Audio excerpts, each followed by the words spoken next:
L'écrivain Alexandre Jardin a soutenu Emmanuel Macron avant de fonder son propre mouvement, la Maison des Citoyens. Il fait partie des candidats hors parti traditionnel pour qui la collecte de parrainage est un défi. En ce moment, on est en train de collecter les parrainages des maires. Et la vraie vérité, c'est qu'il y a eu deux lois. La loi NOTRe, qui a contraint les petites communes, qui est un scandale, qui est une loi aberrante, qui a contraint de manière autoritaire les petites communes à intégrer des communautés de communes. Et les communautés de communes étaient contrôlées par les partis. Donc les capacités de représailles sont énormes, d'autant plus qu'il y a une deuxième loi absolument antidémocratique qui a été votée le 25 avril dernier, qui crée l'obligation de rendre publics les noms des parrains. C'est-à-dire que levez le doigt quand vous tape dessus. Pour résoudre ce problème, Alexandre Jardin mise sur le soutien des maires des petites communes.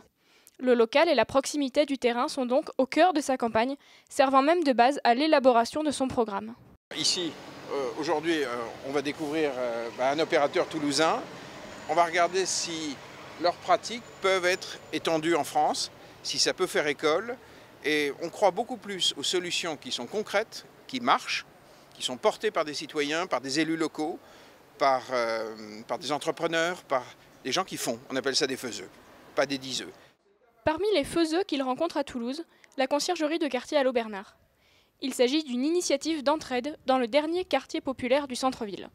Donc on a développé tout un panel de services à destination des personnes très âgées, qui sont isolées, qui connaissent personne, qui ne sortent pas de chez elles. Et ensuite, quand on a ouvert le local ici, on a développé des services du quotidien pour les habitants du quartier. Donc ça passe par des locations de matériel, comme vous avez derrière, ou des petits services de location, bricolage, déménagement, voilà.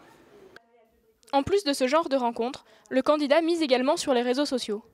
Pour lui, les 58 000 personnes suivant ses comptes Twitter et Facebook sont le signe d'un intérêt des électeurs pour son projet.